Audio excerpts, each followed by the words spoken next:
live from the Wallace family homestead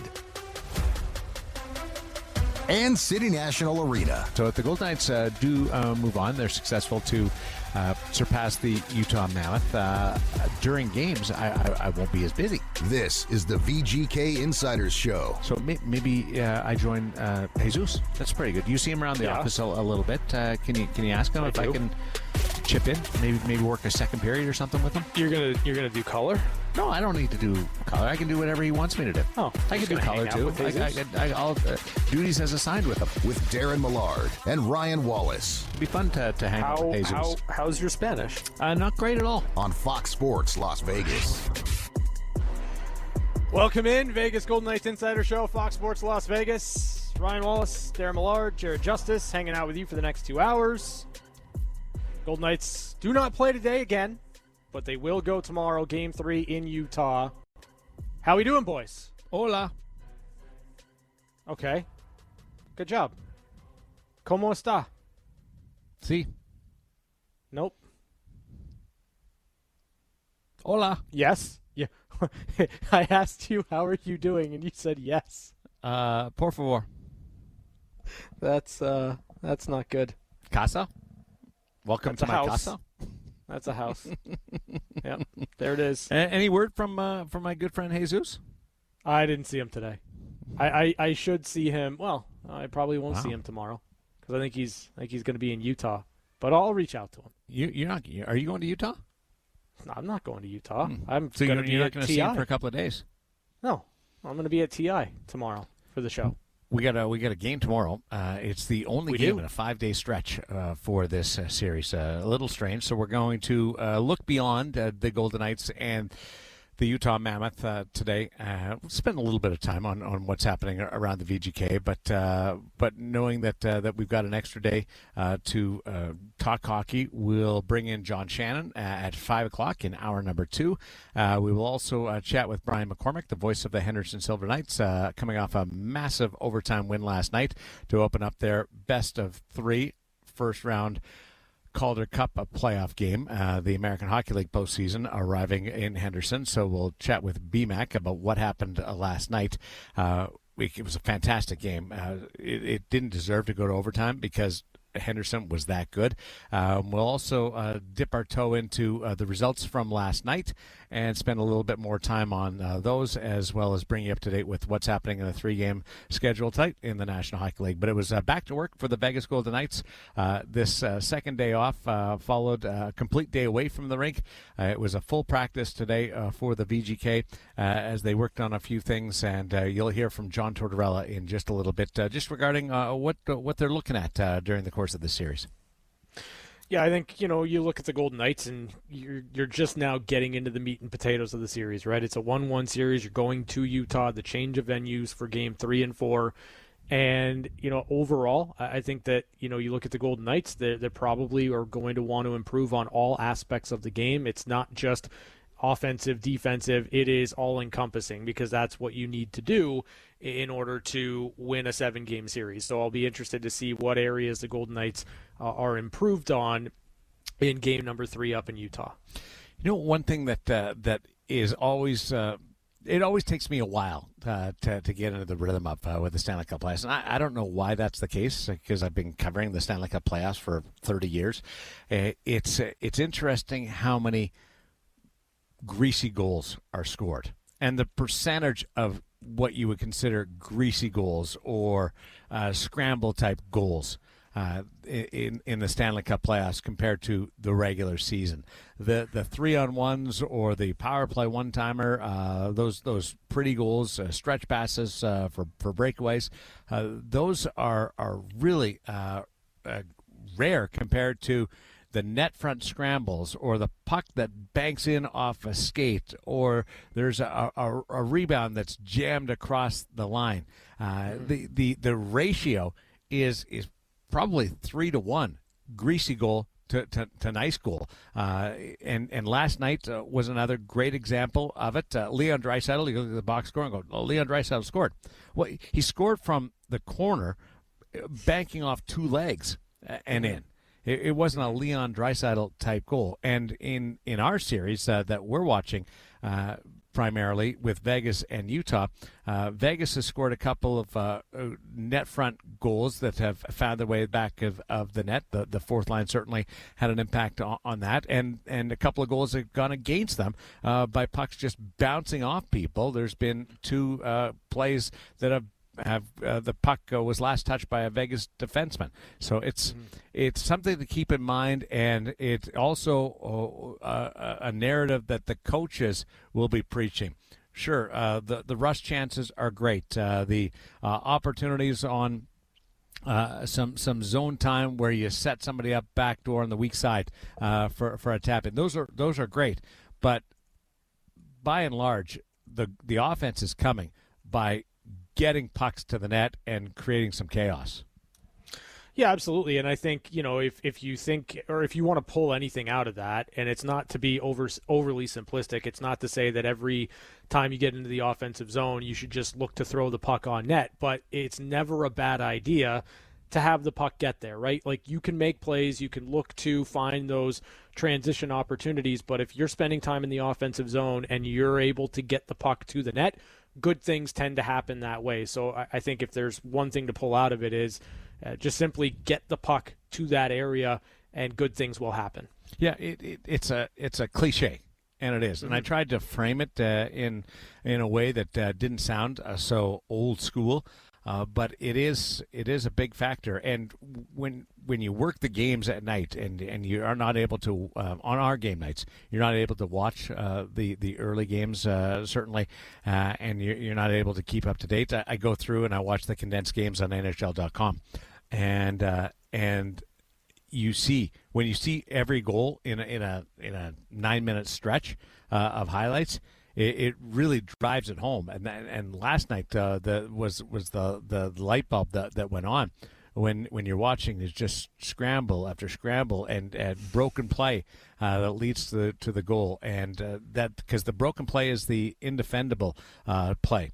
It's very difficult because you don't practice it at all, and that is what primarily there's actually a stat for it, a category for it when it comes to some of the analytics that deal with goaltenders and save percentage off the rush, save percentage off end zone, save percentage off medium chances, save percentage off broken plays, and the broken play save percentage is always much lower than anything else because it's so difficult to track and react to. So it's an area for the Golden Knights to keep mindful of getting the puck. Now you don't want to be just throwing the puck away. Right. And some of them, like the Utah goal in game number 1 that bounced off Caden Korczak, like that's a total fluke. I wouldn't consider that Utah trying to create offense there. That was just trying to keep the puck in the zone and prevent any type of rush going the other way, a giveaway high in the O zone for Utah. It just happened to work out for them. But the goal that went off Rasmus Andersson, that was considered to be under the greasy goal category. So there's nothing saying. And the goal by Sissons the other night, that was greasy goal. Cole Smith putting it towards the net and being able to create offense that way. So we'll see where they go and where they can track it. It wasn't it was a power play goal, but Mark Stone over to Tomas Hertl and going off Sergachev, that's kind of like a greasy goal. Where you just manufacture something by getting the puck into the paint. Yeah, and that's where, like in the trenches, you got to win the battles, right? And you can't control those types of plays, and that's what makes it so difficult for the opposition to either make the save or get the stop or whatever the case may be. When you start to deal with the bodies in front and, leg pads and shin pads and sticks, all these different things, you throw the puck there when there's enough bodies in front and you can create some really good opportunities or really good chances, or just bear down and find a way to muscle it into the back of the net. Watch in the practice. Case of the Colton Sissons goal. We call them flow drills because they get everybody into a flow. So guys coming down one after the other, same side of the ice, and then you rotate, and the guys come down the left side of the ice after the right side. Then you've got a 2-on-0 where a guy shoots, and if there's a rebound, the guy follows it up. Those are easily playable for the goalie. A National Hockey League goalie would get beat maybe 1 out of 15 times on the flow drill type thing. Now guys are walking in from pretty good spots, and they'll pick their corners, but those are fun plays for the goaltender because you can track it, and you're seeing the same shot over and over. You throw some chaos in there where there's 10 guys on the ice and the puck's rattling around. That's a totally different story. It's hard to replicate, almost impossible to replicate, but that's where the chaos side comes in. The Golden Knights will take on the Utah Mammoth tomorrow night, first ever playoff game in Salt Lake City in the National Hockey League, and they're excited about that. They've had 2 extra days to get geared up for it. It feels like just yesterday that we were going through that here in Las Vegas, and T-Mobile Arena hosting its first playoff game, which was a marvelous performance by the VGK over the Los Angeles Kings, and they've built on that. So a lot of us kind of know what to expect in recent memory, but it's still going to be a spectacle up there. And then you get into the adjustments that Vegas is going to have to make that come with every series, especially with 2 days between games. And it's funny. There's probably a leaning towards wanting to make more adjustments because you do have 2 days between games, as opposed to the regular just every second day type of routine of the Stanley Cup playoffs. But John Tortorella spoke after practice today just about what he's going to encounter in Salt Lake City and the adjustment factor going into Game 3. Just as a fan of hockey, do you kind of look forward to tomorrow, seeing what the environment is going to be like, and seeing a city that's going to have its first playoff game? Do you kind of? Yeah, I'm not too interested. I have other things on my mind other than that. Just when you kind of look at maybe the league as a whole right now, do you kind of see maybe a lot more officiating, more penalties throughout, and compared to maybe just? I have no comments on the officiating.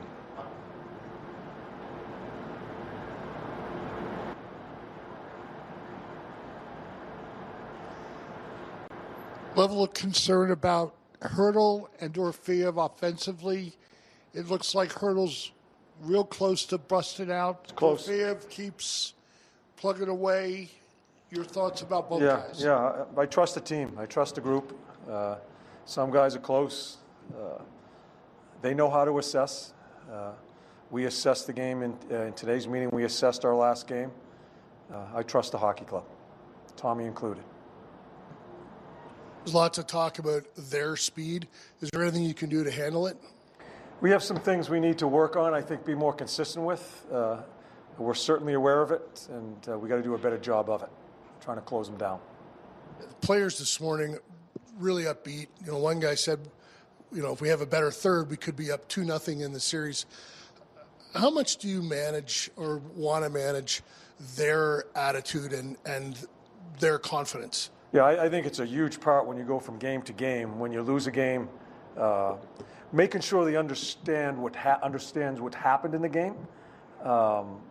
Some of the things that maybe we missed on within that game, but moving on. You got to assess it, touch upon the good things, touch upon the things we need to get better at, and then get ready for the next game. And again, as I said, this group here is. They've gone through it, a majority of the guys here. I'm not going to disrespect them by beating them up because you lose a game. A lot of different things happen in games. Sometimes you win games you shouldn't win. We should have lost the game.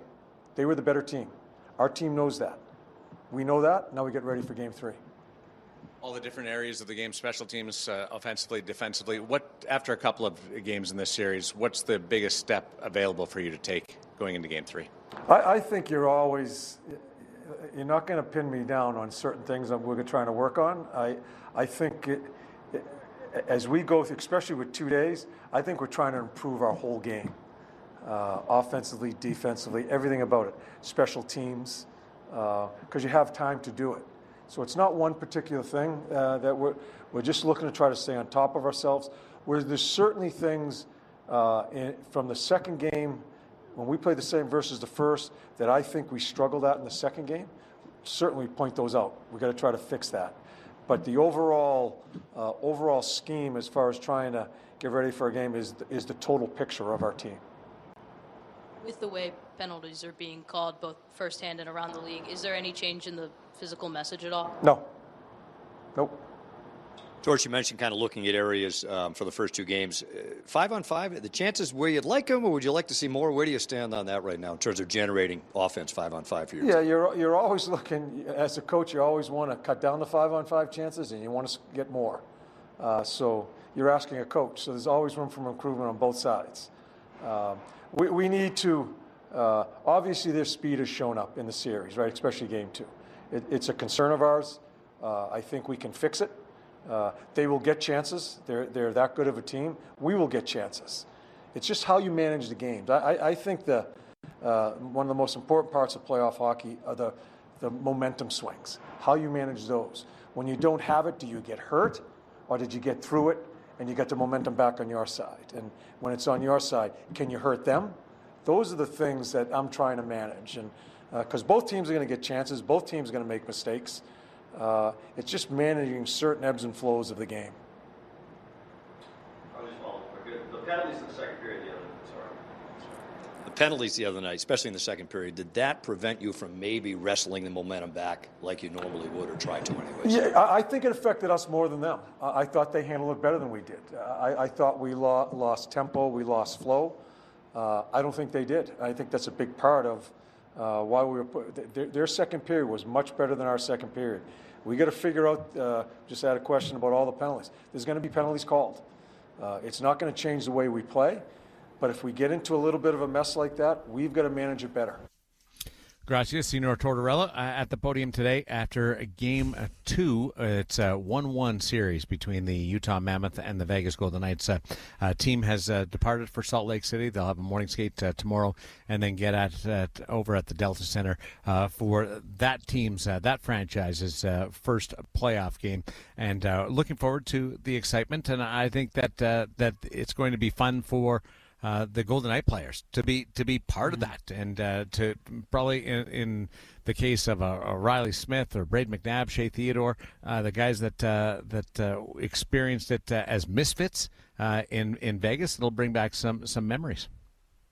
For sure. I mean, it's a unique set of circumstances. It's a unique experience, right? Like, it is not often in this league where you are a part of another franchise's first ever foray into the Stanley Cup playoffs. And there's going to be an excitement, a buzz in Utah surrounding the game tomorrow. And the fact that it comes against a team in the Golden Knights that just, 9 years ago did the same thing, went through this same process themselves.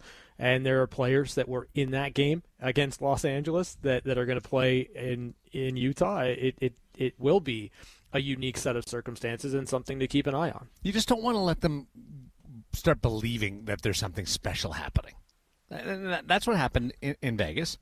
Mm-hmm. You win a couple of games during the regular season, you start to believe. And then it's us against the world.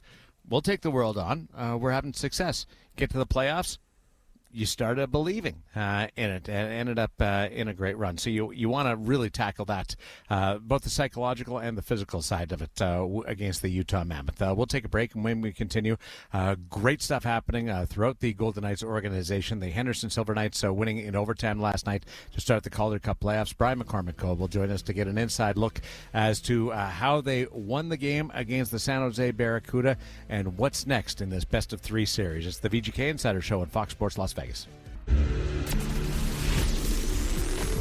Time now to saddle up with the HSK. Our weekly check-in with the Henderson Silver Knights. Oh, we're getting to know him really good right now. It's Brian MacCormack, the voice of the Henderson Silver Knights, joins us fresh off Game 1 of the Calder Cup playoff opener between the Henderson Silver Knights and the San Jose Barracuda.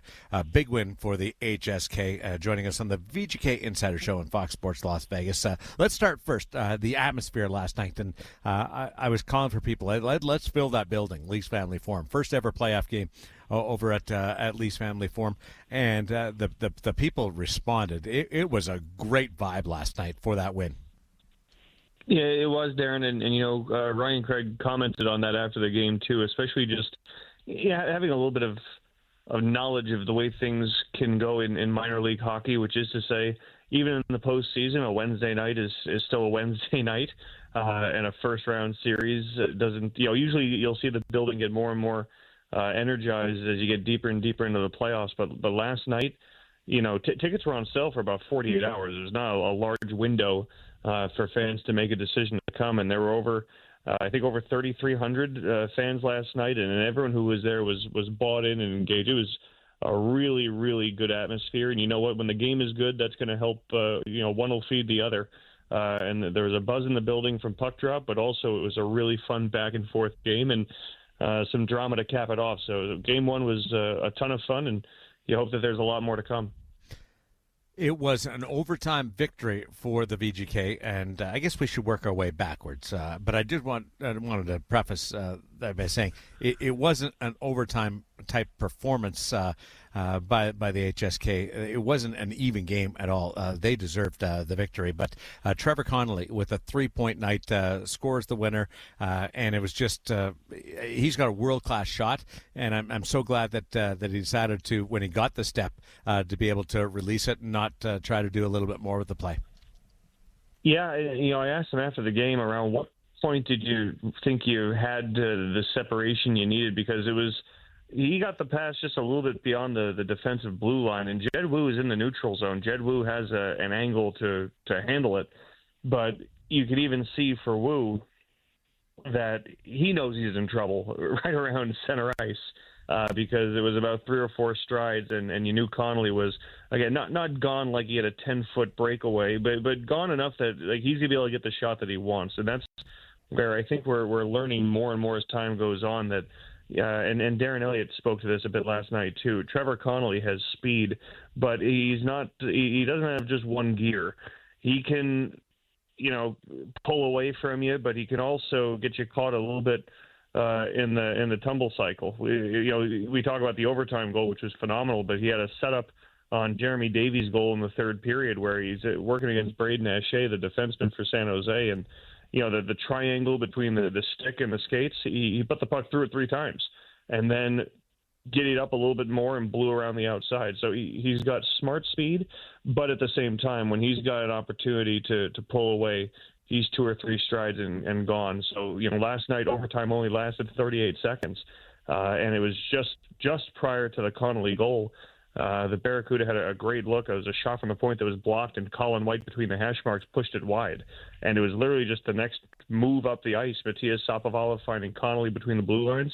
And again, when Connolly gets the puck, Wu is in front of him, but he's already flat-footed, and he already knows he's in trouble. So Trevor Connolly, just really special talent, and everyone knows that already. Again, his first professional playoff game, and it's a 3-point night, and he was dominant. But I think we talk so much about the speed, and I think it's because all year we talked about speed, about Hallam and Hemmerling, and we talked about Connolly from creativity. Well, I think we're realizing now his speed is just as weaponizable, and he's getting better. He's maturing in front of our eyes, and it's gotten into a little bit of warp speed over the last month and a half. Brian, you've watched Connolly all season long, and we always kind of wonder how and when players start to develop or get better or find that next gear. But when it comes to Connolly specifically, was there a moment during the season, maybe before the point streak started, before coming back off the injury, where you looked at him and he looked different, or it seemed like it was different around him? Yeah, it's hard to pinpoint a particular moments. You just started to see more and more trends of how he was attacking. I would say that the hat trick he scored was one, certainly, and then obviously a hat trick is going to jump off the page a little bit, but that was a night where he was having his way.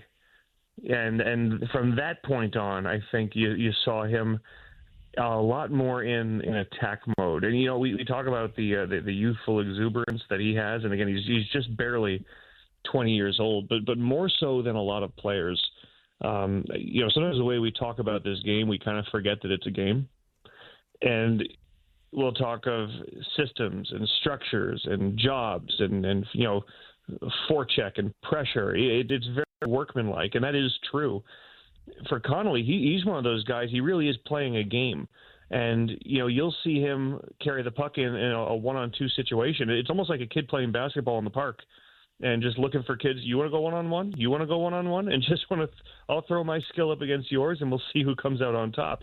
And there's times when Connolly comes in one-on-two, one-on-three, and he's charging right at you. And if he's not creating something, he's drawing so much attention that, Raphael Lavoie finds himself on the back door completely alone. So, as the season went on, I think the change that you saw wasn't just, boy, this is a talented kid with a lot of skill that sees the ice well. Now it's much more, no, he's challenging people. He's going up against players who are older than him and saying, I don't know that you're good enough to stop me. And he has the skill to go along with that. So there's an aggressiveness, there's an assertiveness, and there's again, we've talked about this on the show before in different contexts. No team, when you ask, hey, what do you prepare for this other team? They, well, we want them to adjust to us, not the other way around. That's Trevor Connolly. Trevor Connolly doesn't go onto the ice and say, what are they allowing me? What are they taking away from me? He pushes the issue, and it's given teams a lot of trouble because there's a combination of speed, skill, and vision, but also he's playing a game. He's having fun. He's seeing, I wonder what I can pull off on this possession. And again, it's far more often than not, he's finding himself with the room he needs to get something done. Henderson Silver Knights getting by the San Jose Barracuda in overtime last night to take a 1-0 lead in the best-of-3 series. Game 2 takes place tomorrow night. All 3 games in this series, if necessary, will be played at Lee's Family Forum. The home team will be San Jose Barracuda for the purposes of last change tomorrow night, but it has the opportunity to play in their own building for the HSK to take advantage of those surroundings. This is Brian MacCormack joining us on the VGK Insider Show on Fox Sports Las Vegas. Henderson was full value for the win, deserved the win, but should let people know, if you weren't at the game, they were down 3-1 in the second period. What turned things around? Yeah, the funny thing, Darren, is I found myself, when you get into the postseason, you hope that you can just carry the regular season if you're having success. Like, okay, it's just another game. It's game 73. But the playoffs, things change. The game gets tighter. There's less room to maneuver. It's going to get grittier. Well, that's how it's supposed to be. Last night just felt like the exact same script of what we've seen for the last 6 or 7 weeks. And shame on me being unprepared to talk to you fellas. There's some homework I'm still doing to get ready for tomorrow. But I need to go back and look over the course of this the last 2 months.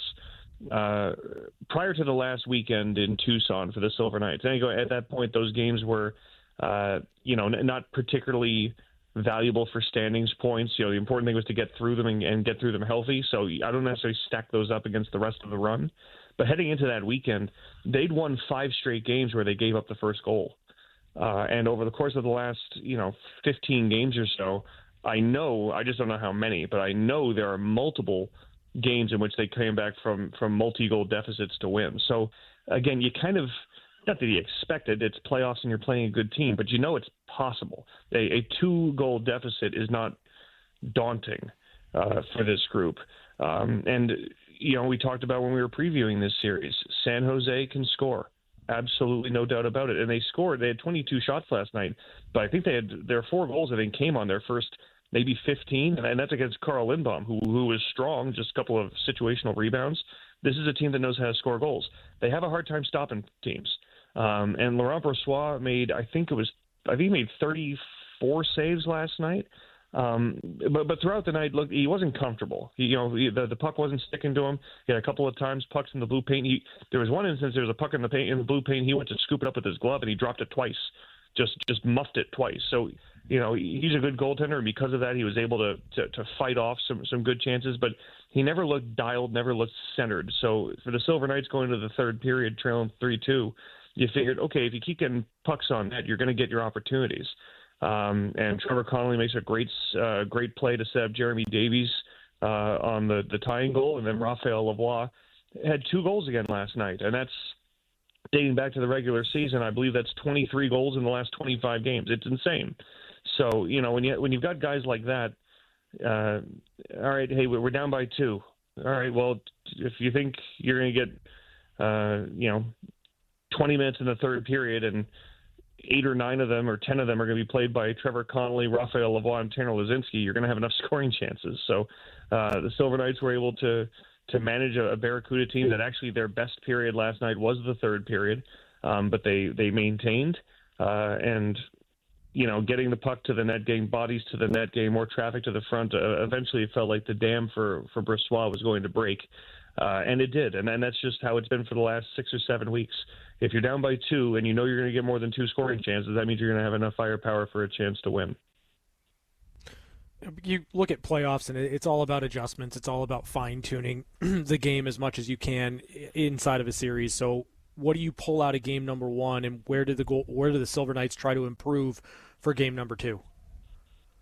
Yeah, I think for the Silver Knights, they have to feel really, really good about game 1, not just because they won, but also, we talked about this series. Each game, it could be 8-7, it could be 3-2. Well, last night was your offensive punch, counter-punch kind of contest, and the Silver Knights counter-punched very well. You're not going to score 4 goals on Carl Lindbaum very often, and last night San Jose did and couldn't find a way to win. Last night was very feisty, much more than the 4 games we saw between these two teams during the regular season. There was a lot of post-whistle stuff. I very much liked the way that the game was officiated last night. I thought that they called penalties, but they let the guys blow off steam. They weren't ticky-tack with it. And at the same time, the Barracuda had 5 power plays. They had 5 power plays, and I don't think they were being overly picky. I think the Silver Knights had 4, I believe. So, again, it wasn't your playoff game classic style of the whistles are gone and each team maybe gets 1. No, they let them play last night, and there were power plays, and these are 2 really good power plays. And San Jose had 2 power play goals. So for a Silver Knights team, and on top of that, again, San Jose was the number 1 shot-producing team in the AHL this season. Number 1. And last night they had 22 shots on goal. Still got their offense, but they only had 22 shots on goal. So a Silver Knights team that contained San Jose pretty well still were able to match the Barracuda, taking advantage of a high percentage of the opportunities they did create, and probably had a little bit more penalty trouble than they want. So game 1, the Silver Knights played very, very well, but still opened the door a crack in a few different areas to give the Barracuda a chance, and the Barracuda took advantage of a lot of that. They still found a way to win. So, replicate what you did defensively, allow your top players to stay hot, and a little less penalty trouble, and it's going to be be a good situation for the Silver Knights to close this out in game 2. One thing that I'm curious too, genuinely curious, is again Laurent Bressois was okay last night. Again, he wasn't impenetrable by any means, and the Silver Knights have seen him 4 times this season. They scored 4 goals the first time, 5 goals the second time, 3 goals, and then 5 last night. They've gotten pretty good success against Laurent Bressois. I wonder if Gabriel Carriere gets the start for the Barracuda in game 2, or if they stay with Bressois, who of course is their goaltender who has the most experience. I just want to say, I disagree with you on the officiating last night. I wasn't a fan of it. You weren't? No, but I do agree with you. Henderson has to be just a touch more disciplined in putting themselves in difficult positions with ozone penalties in particular. Yeah, and usually the stuff that's going to get called, even when you're letting everything go from an officiating standpoint, if you're going to be really lax and let the boys play, a stick under the visor, you can't let that go. You're going to have to call that. If you rip someone's helmet off, they're going to have to call that. So but we talked about this, including last night now. This is a Barracuda team dating back to the regular season that's lost 11 of their last 13. And they're still missing some prominent guys on the back end that matters. So it's certainly not a team feeling well about themselves. And last night, had a lead in the third period, scored late to tie it in the third period. They played well last night, and the Silver Knights were the ones that found a way and got done quickly in overtime. So it's a Barracuda team that has to find a way to win 2 straight at Lee's Family Forum to keep their season alive. They're not going into game 2 happy. They're going to have to try to find a way to dig deep and see what they're made of, and certainly they're a team capable of that. But it's the number 2 power play in the American Hockey League, and they had 2 power play goals last night. And they have a lot of weapons that really benefit from time and space. So if you're a Silver Knights team and you put them on the power play 5 times, shame on you. Good on them that last night they found a way to maneuver around that. But, we talked about it last night. The embers are hot. Don't give it something that's going to fan the flames. And for the Silver Knights, if they can stay disciplined, stay out of the box, it makes it a steeper hill for San Jose to try to climb. I mean, obviously, you look at San Jose, there's going to be desperation. Their season is on the line on Friday. From that perspective, how do you expect that the Silver Knights are going to be able to match that if there is a higher level of intensity from San Jose? Yeah, I think they keep their eye on the ball, which is what they've done throughout. I think a real benefit for the Silver Knights, and again, it's not just from game 1, it's from the last 2 months. They've come from behind so often, so regularly.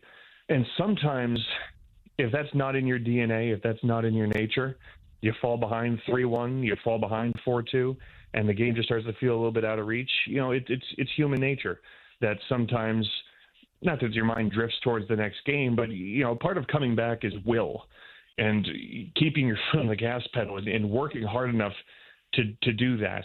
The Silver Knights have come from behind to win so often, it's really not that hard for them in terms of headspace. There aren't too many mental mountains they have to climb to believe they have a chance to win a hockey game. The reason I say that is the Barracuda last night had a 3-1 lead. And that'll be even better perspective. They had a 3-2 lead last night. When they gave up the lead, Jeremy Davies and Raphael Lavoie scored. I think it was 1 minute and 20 seconds apart, 1:24 seconds, something like that. That's been a very common thread throughout this season as well. When the Silver Knights come back in hockey games, they do it in about 2 minutes. There have been so many instances where they score 2 goals in a 2-minute window, and the whole game is just turned on its head. So the biggest challenge, I think, for the Barracuda is, first of all, they need to get a lead in a tough environment against a tough team that feels great about itself. That's going to be challenge number 1. The second issue is they're not going to have the benefit, likely, just what history has shown us these last couple of months. It's not like they're going to have a 3-0 lead in the second period and be able to skate to the end. They're going to have to work hard to close out every single game. So that is playoff hockey. But I think for San Jose, their challenge is if they're going to win the next 2 games, they're going to have to play their best, and they're going to have to fend off a Silver Knights team that's trying to drag them down across an entire 60 minutes. That's the most impressive thing about this Silver Knights team. They're very good. They're high-flying. They lead often enough, but no one ever feels comfortable in front, especially when they're playing here in Henderson.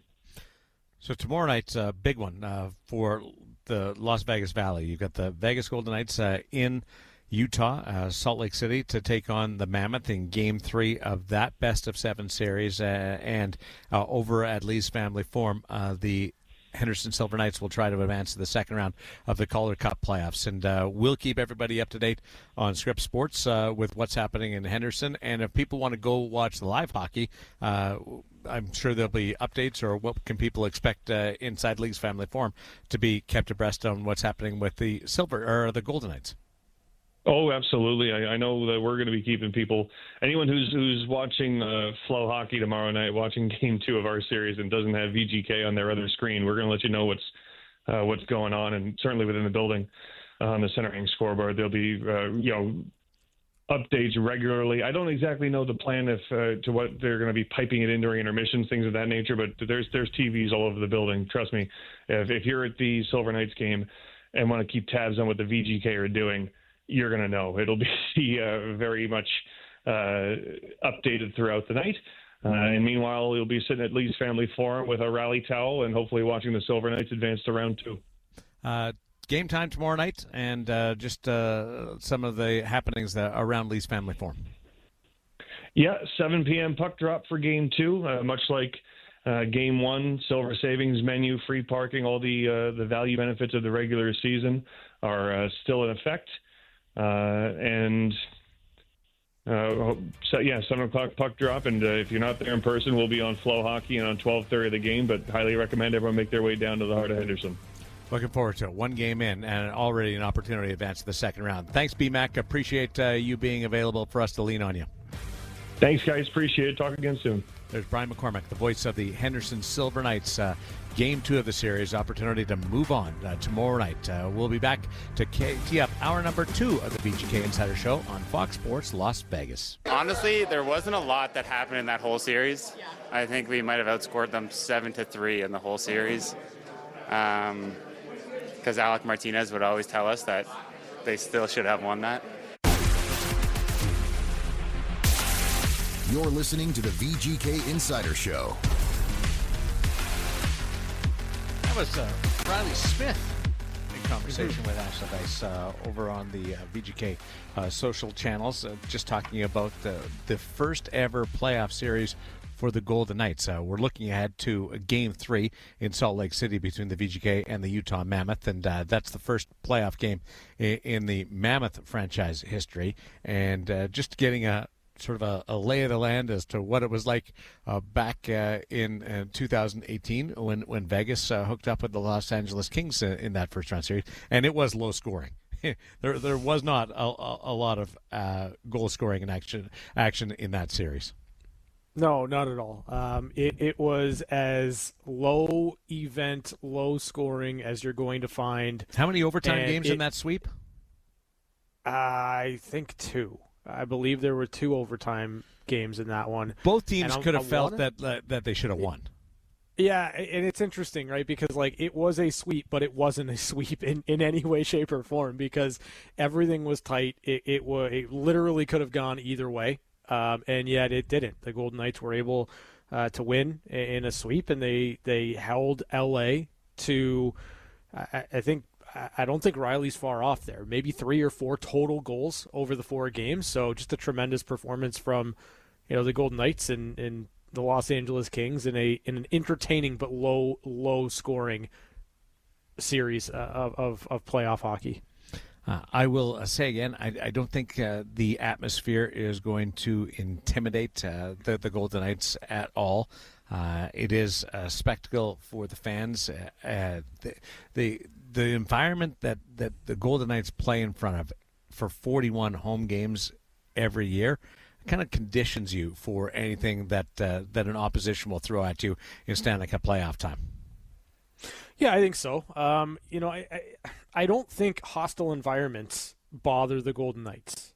I just don't. I don't think that there's going to be any instance or any situation that's going to overwhelm this team. They are used to going into different arenas, different buildings, all these things. Like, you're taking on the Edmonton Oilers. That's a passionate fan base. I know that it's different because it's Utah's first crack at this, but I don't think the environment is going to be overwhelming for this teem. They're going to have some fun with it. They're going to enjoy it. They should. When you're playing in front of that every night at home, if anything, you kind of miss it when you go on the road. The pandemonium, the over-the-top noise and environment and fan interaction and fan interest. I think the guys are looking forward to it. I don't see why they wouldn't be, right? Like, that's what you play for. You want to go in, you want to be the heel, you want to kind of, for lack of a better phrase, shut them up. So go up there and do the job. Lean into it. Be the villain. It's fun. Stanley Cup playoffs action underway already tonight with some early action. We'll get into what's happening already, as well as the results to date. The Pittsburgh Penguins down 3-0 to the Philadelphia Flyers. John Shannon from the 100% Hockey Podcast will join us, our NHL insider, on what's taken place in the front half of this opening round. It's the VGK Insider Show on Fox Sports Las Vegas. Live from the Wallace Family Homestead, and City National Arena. Playoff game, do you kind of... Yeah, I'm not too anxious. I have other things on my mind other than that. This is the VGK Insiders Show. Compared to maybe just... I have no comments on the officiating. With Daren Millard and Ryan Wallace. Is there any change in the physical message at all? No. Nope. On Fox Sports Las Vegas.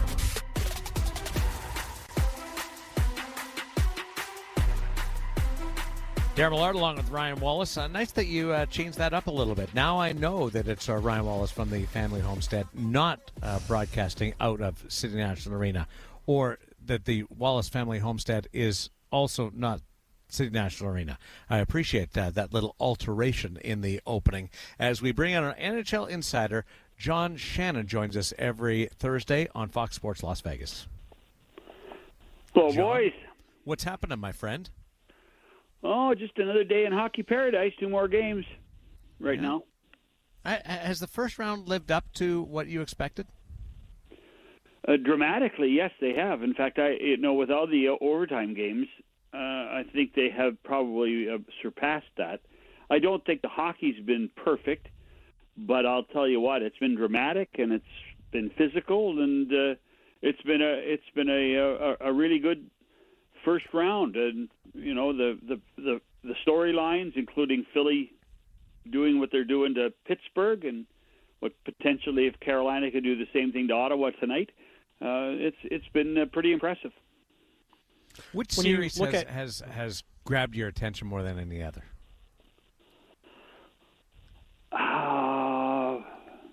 I think Boston Buffalo has, because I expected the Sabres to play better, and as poorly as they've played, the series is tied, so they still have a chance to redeem themselves.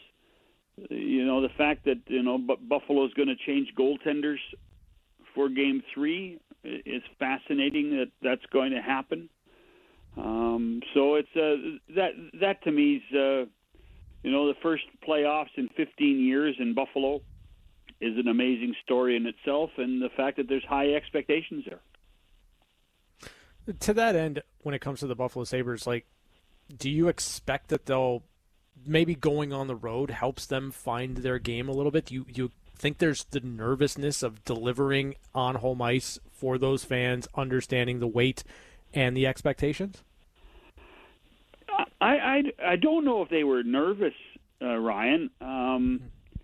They certainly didn't shoot the puck near as much as they did during the regular season, and maybe give Boston some credit. I think that the reality check that what Boston has done to the Sabres might be the most important thing for Buffalo in this series, and that everybody talks about, and you guys have heard for a long time, how hard it is to play in the playoffs. And so this group in Buffalo that haven't been through it are learning that on the fly, and perhaps they'll be better for it. The change in goaltender, I thought it was needed just to switch things up. And when your goaltender's struggling, not terrible, but struggling like Ukko-Pekka Luukkonen was, you got to give your team some kind of positive spin. And Alex Lyon's been really good for them. And then you add in the goal that bounced in from center ice. Fluky, yes, but it was. I think it was a necessary reaction by the coaching staff to just give a different spin on the game for Buffalo. Well, and they have been doing this with goaltenders in Buffalo all season. This is not. It's not as if Luukkonen played 66 games in Buffalo this season. Between Luukkonen, Lyon, and Ellis, they've kind of split the workload, not evenly, but basically 3/5, and then probably a quarter for Ellis. So it shouldn't be surprising, and Alec Lyon is an amazing story. If you look at his career, anywhere he's gone in the last 6 years, he's been very successful. And why he can't stay in one place? It's like over Cam Talbot, right? Well, I think Lyon's better than Cam. I really do. But you look at what Lyon has done, whether it be in Detroit, whether it be in Florida, in Philadelphia, in Buffalo. I mean, he goes in there and rights the ship, and then we don't need you anymore. So it's good that he's been given a chance, I think, in Buffalo at this frame of his career, but he's going to face the same problem in Buffalo over the next 3 or 4 years that other places, because they've got a high-profile goaltender in the minors that's supposed to be, should have been their starter by now, and has taken a little longer to grow, and so that part of it's fascinating. And Alan Lyon is again helped the franchise, but it doesn't seem to prolong his career with that same team. I don't think Buffalo will be the last team in this first round to change goaltenders because of performance. Okay, you tell me who else. Well, does Pittsburgh change? I wouldn't be surprised. I would have changed after Game 2. Okay. So I was shocked to see Stuart Skinner in there again, and it would not surprise me to see Shelov's in goal for Game 4. But you're right. I would have made the change already.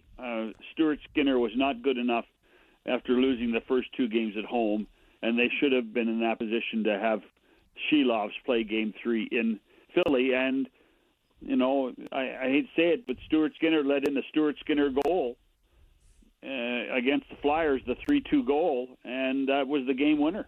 And I'm keeping an eye on Edmonton too.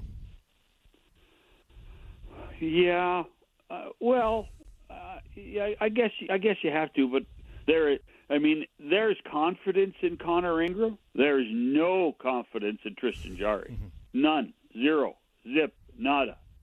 So, is there any reason to believe the Penguins can do something in this series, or is it over? Should have been the best of 5. Mm-hmm. Should have been the best of 5 and be done. It's surprising that they have been this flat for the playoffs. They look old and slow, but just as important, Ryan, the young guys that have had such a major role in the Penguins playing so well this year, the 18-year-old Kindle, not been a factor. Anthony Mantha, who's had a career year, not been a factor. So they've had guys, not their veteran guys, that have let them down, but I think their younger guys have let them down this season. John Shannon with us from 100% Hockey, the podcast with Millard and Shannon. Joins us every week on the VGK Insider Show. Outside of the Stanley Cup playoffs, we've got some vacancies at general manager on a couple of different fronts.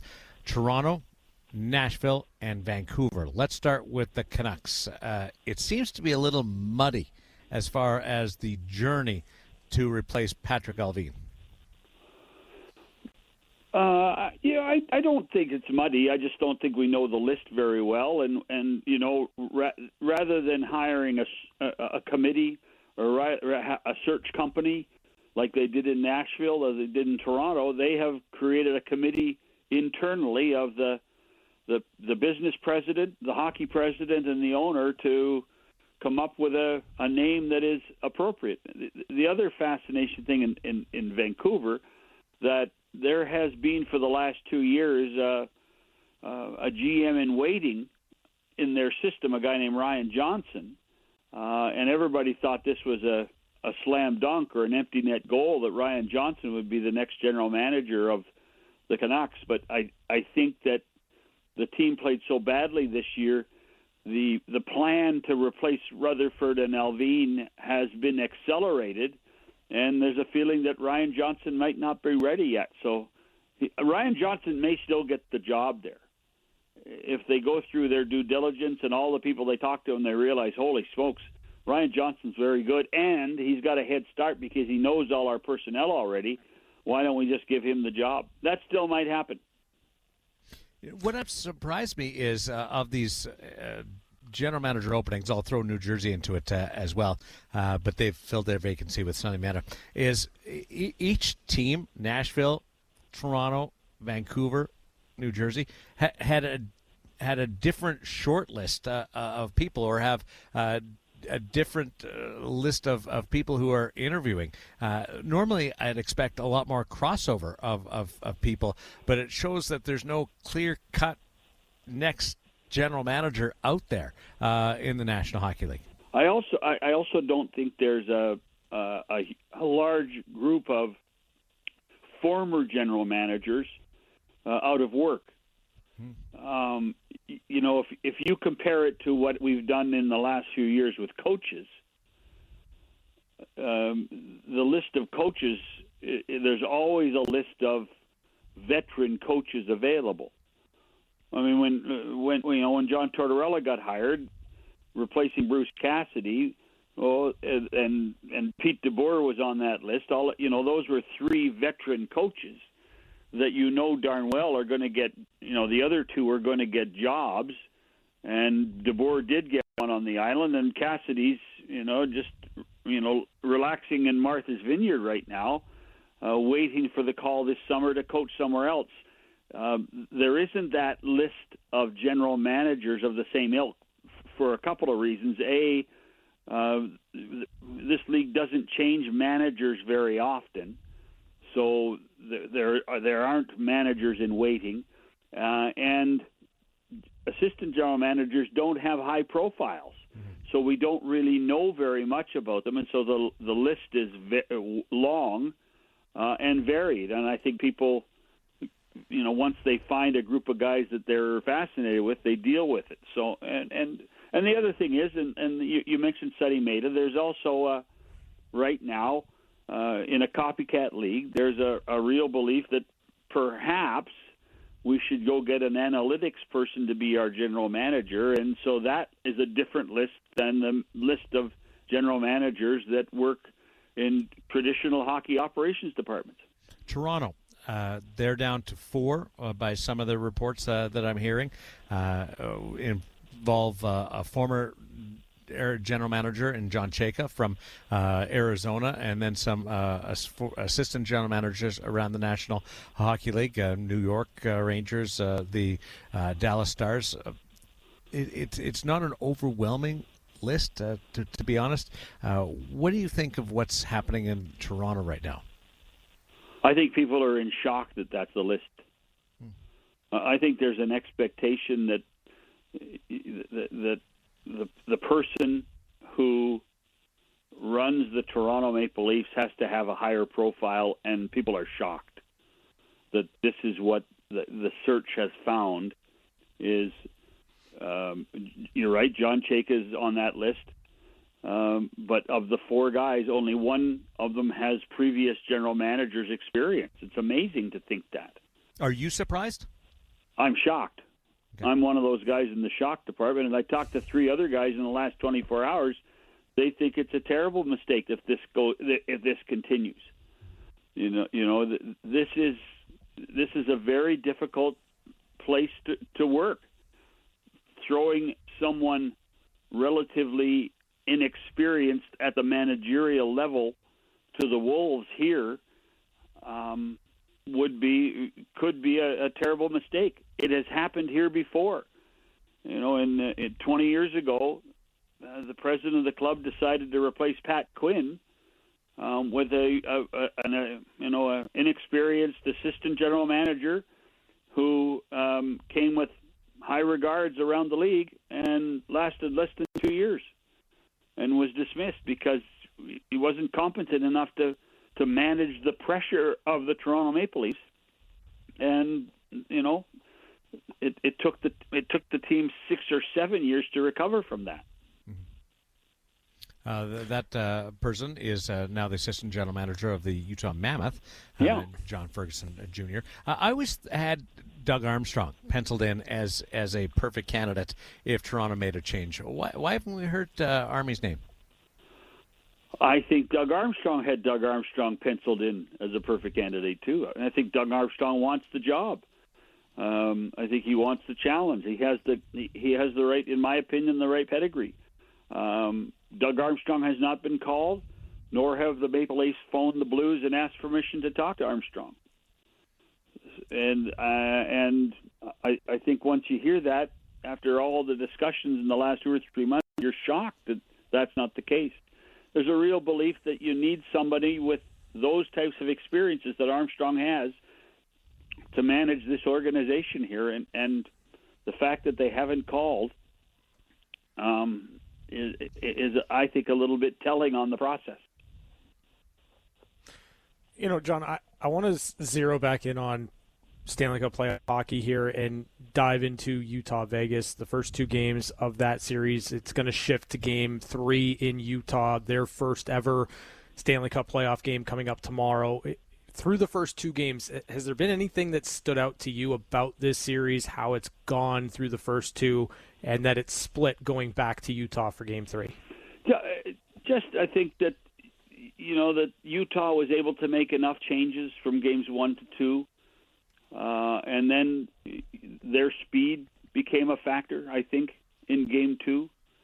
The one thing that I would say is that both goaltenders have been very good. I'm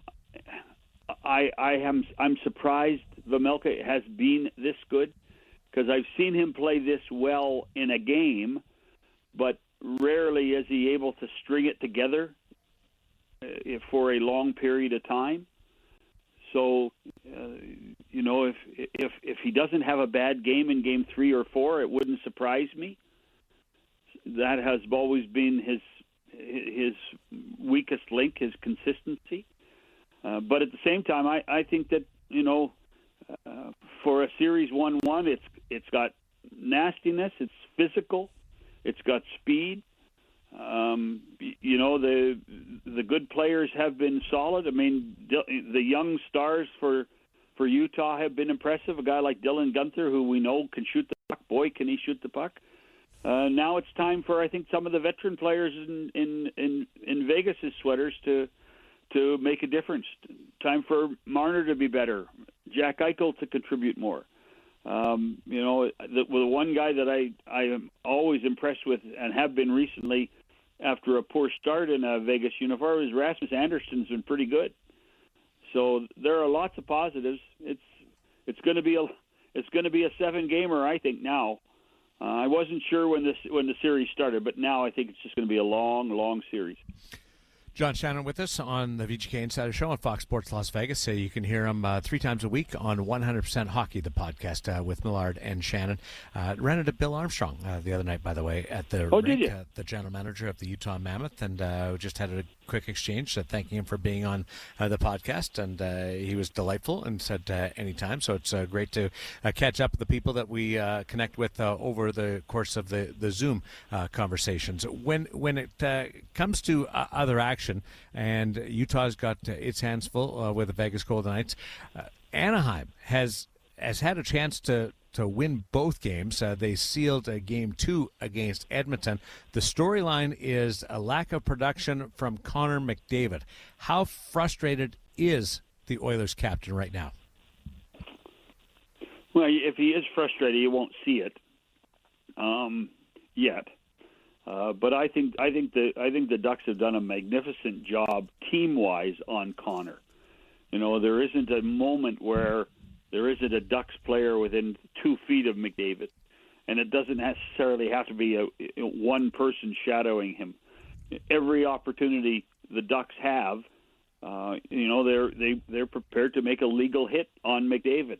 That's obviously something Joel Quenneville has seen and knows that's what can happen to the Oilers captain if they get on him, and he hasn't controlled the puck near as well.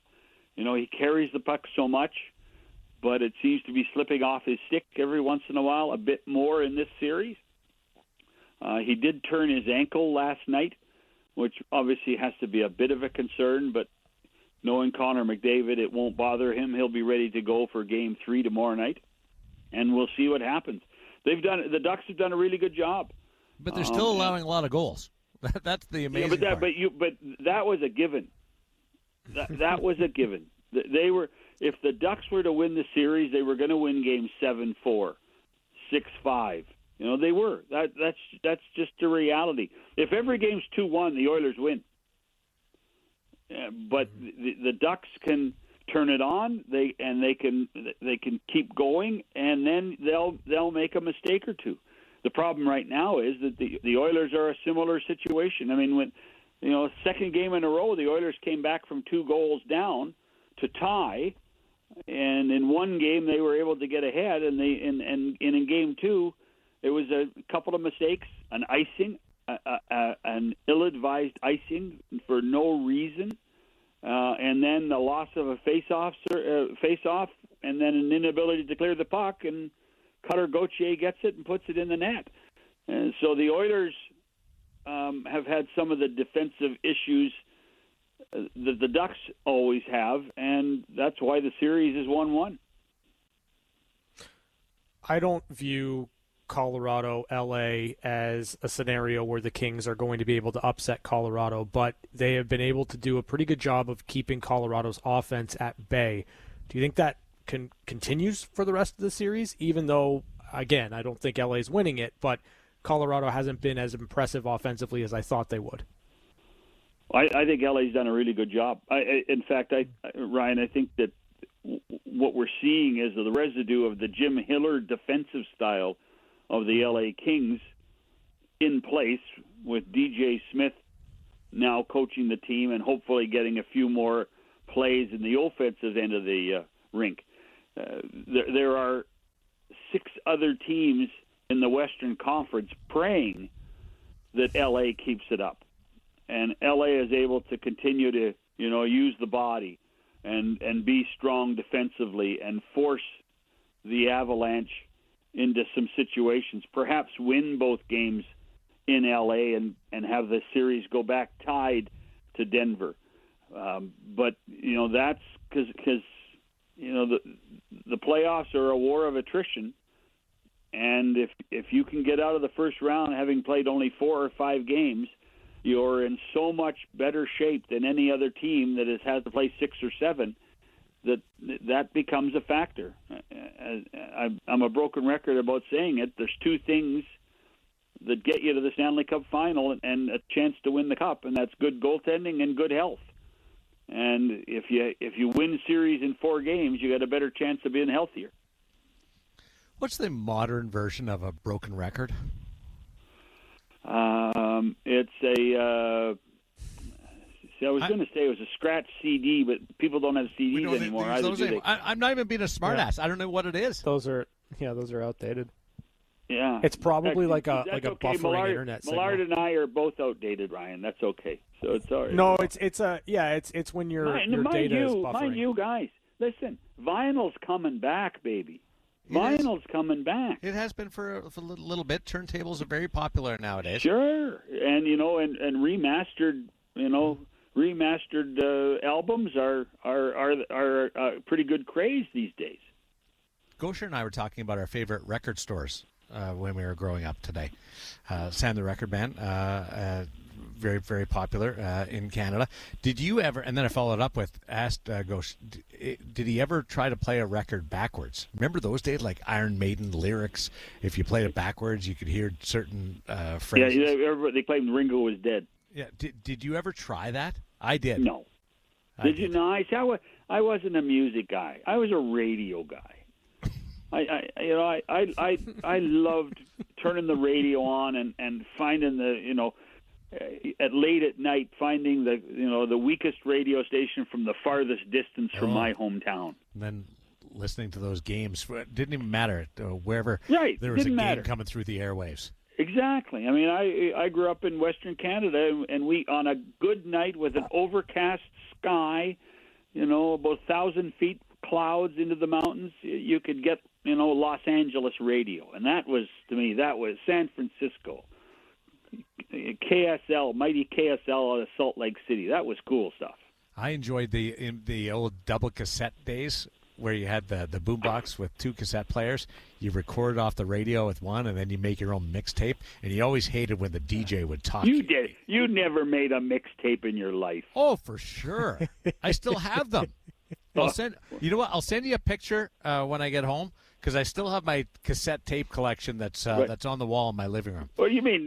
Jen doesn't force you to throw that out? She wants to. She really does want to. But it's now art because I've got all these cassette tapes on the wall. But I've got a couple of mixed tapes, so I'll send you my collection from back in the day. Well, then I have to find a cassette machine to play them on. I have one of those too. Well, I still have a VHS machine here. So, when was the last time you used it?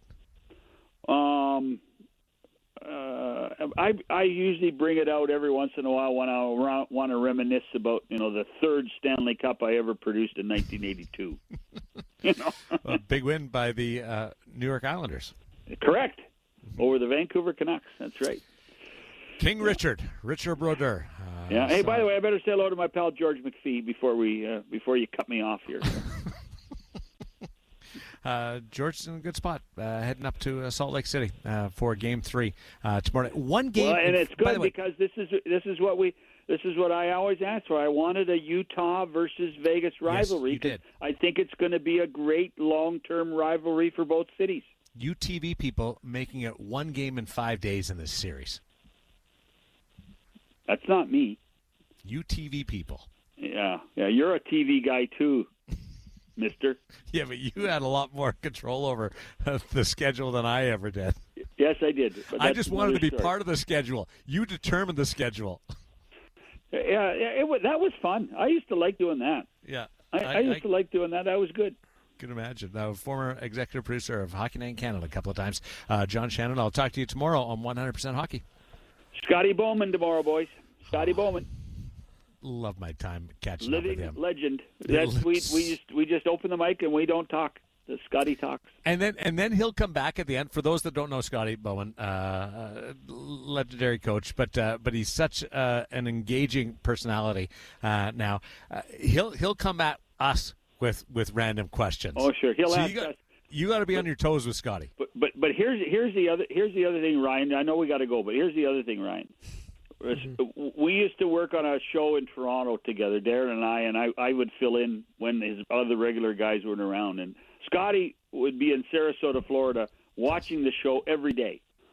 And if he didn't like what Daren was wearing, he would send me a text criticizing Daren's turtleneck sweater. Or why isn't Daren wearing a tie? And he was dubbed on national television in Canada for 10 years as the Clothes Police. Yeah. Oh, the Clothes Police is all over you today. And that was Scotty Bowman. If I ever wore a hat or didn't have the sport coat on, John would get a note. And then I would get a note.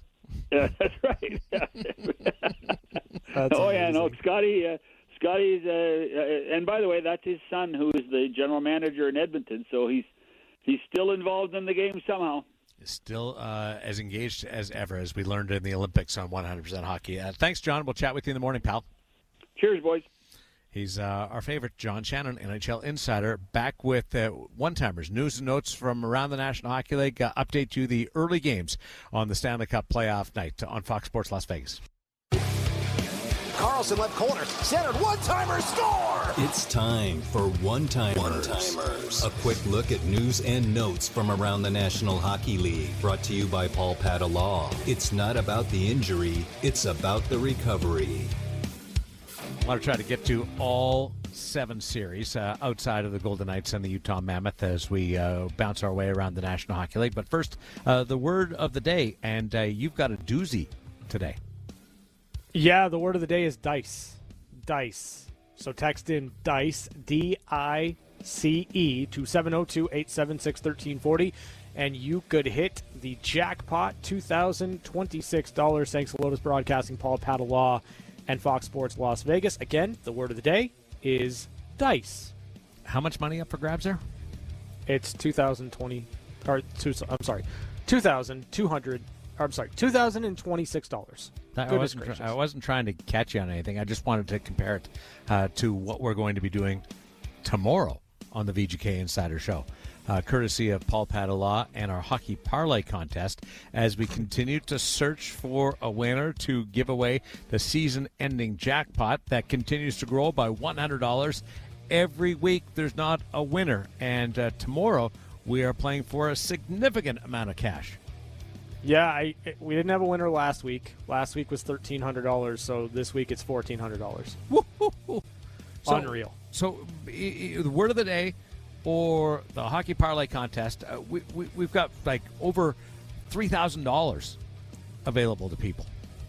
Absolutely. Yeah. Well, that's why you listen to the VGK Insider Show, right? Second period action tonight.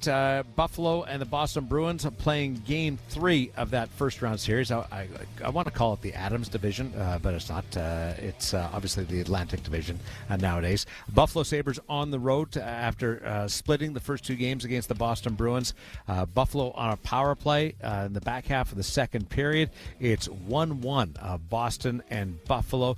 Tanner Jeannot scored first for the Bruins. That was answered by Bo Byram with his second of the year.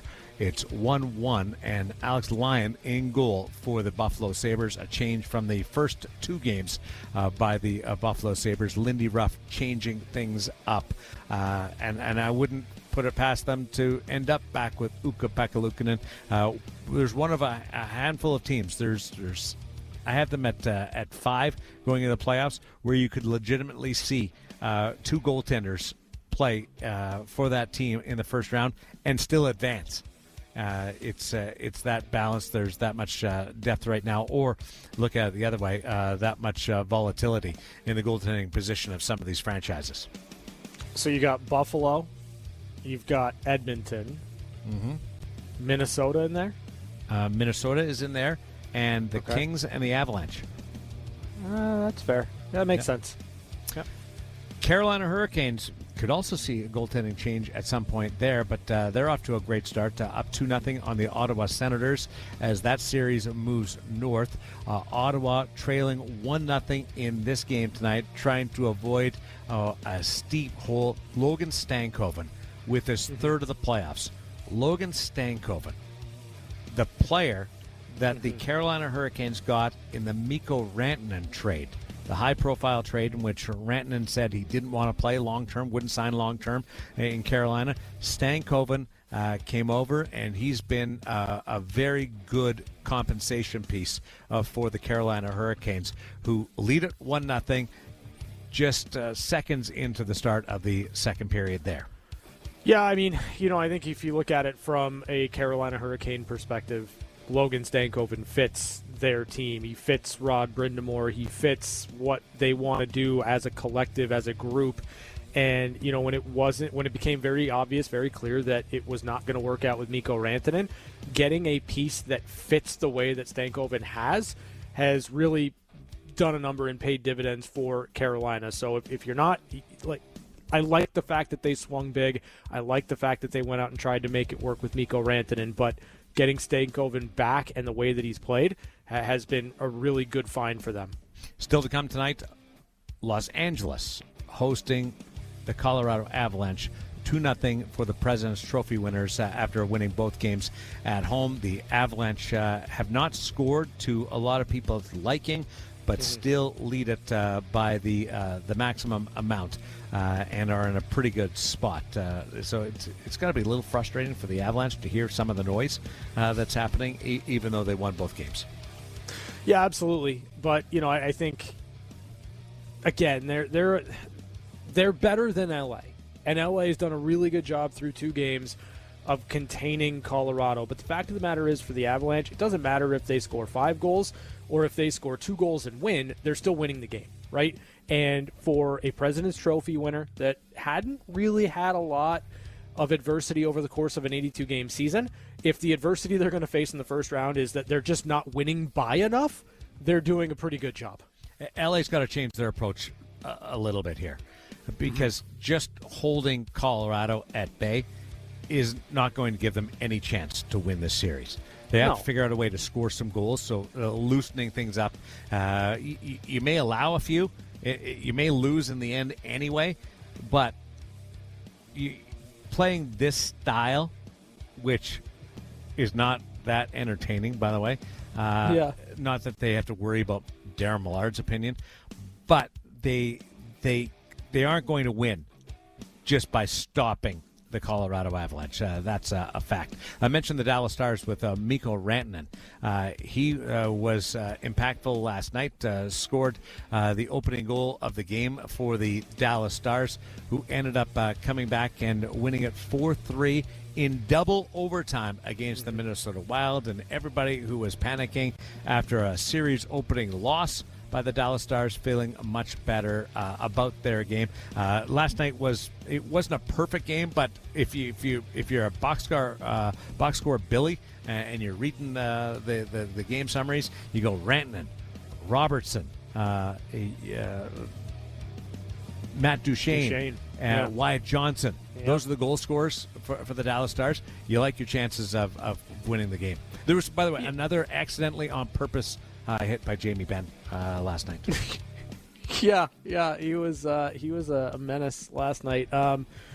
Yeah, I mean, listen, if it's the likes of Rantanen and Robertson, who I think has been tremendous through the first 3 games of that series, Duchesne and Johnston, the Dallas Stars are firing on all cylinders. I think Jake Ottinger's been pretty good through the first 3 games as well. Big momentum swings in that game. Tons of power play opportunities on both sides, Dallas and Minnesota. I think for the Wild, they just a little bit too deliberate on the power play at key moments, especially in overtime. And, I think you look back at that, it cost them a game. See if the Minnesota Wild change goaltenders going into Game 3 or Game 4, down 2-1 in that set against the Dallas Stars, a 2-3 series from the Central Division. Pittsburgh Penguins on the ropes. They face the Philadelphia Flyers in a couple of days, 2 days between games there, and the Penguins need it to try to recover from a 5-2 loss last night. More goal-scoring challenges for the Pittsburgh Penguins. They scored first last night, but couldn't add on to it. Philadelphia Flyers scored the next 3. Philadelphia now up 3-0 in that Battle of Pennsylvania. I don't give the Flyers a chance. They're one of the few teams where I say there's a limit to how successful they will be in this postseason.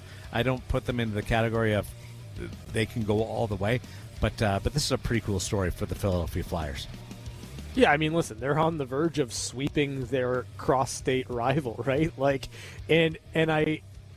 It's in a year where not a lot of people expected them to even be in the playoffs. So to go to the playoffs with a younger team, a team that's growing and developing, and win a round, that will pay off later on when they take another step, when they are expected to be back in this spot. So you know what? Ride the wave, right?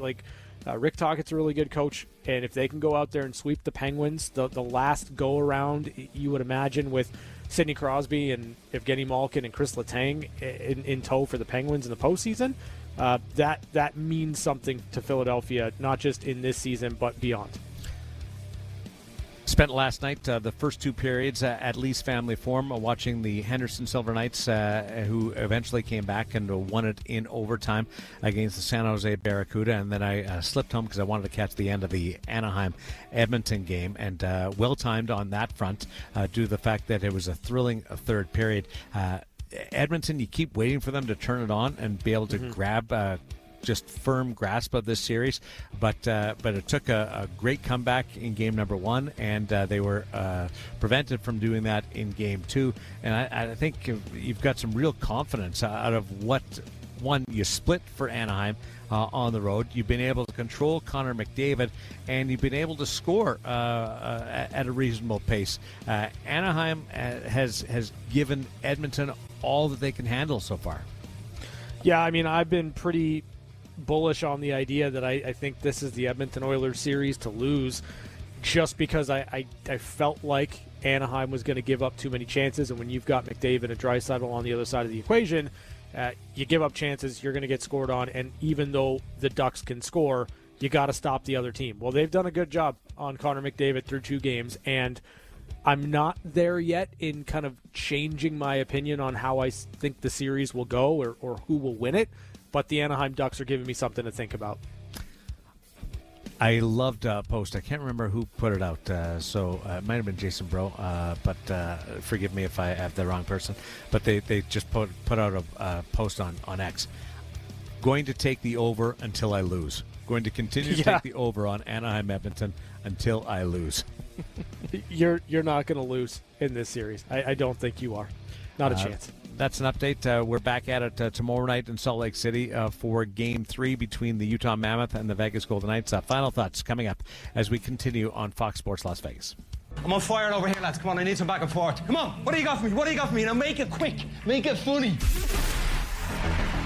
We're down to the wire. It's the last minute of play. The National Hockey League now cites own goals on games where the player puts it into his own net.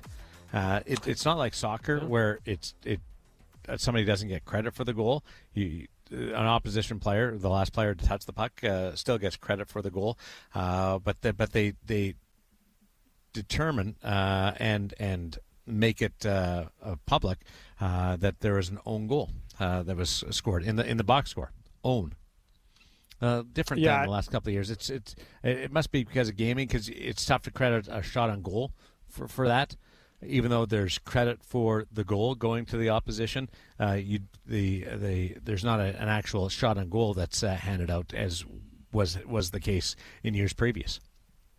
Yeah, it was a different wrinkle for sure when we saw that show up on the score sheet. But yeah, I mean, listen, you should differentiate in those moments between a play that you're making to try to put the puck in the back of the net, or something that happens that is more along the lines of how Mackenzie Weegar scored for the Utah Mammoth in game number 2. So yeah, I don't think there should be a differentiation. I think there should. If you're not gonna vary from the past, if you're still going to give credit for the goal to somebody from the opposition, why is there a difference on how the puck went in? It's just it's almost like they're stuck in the middle on it.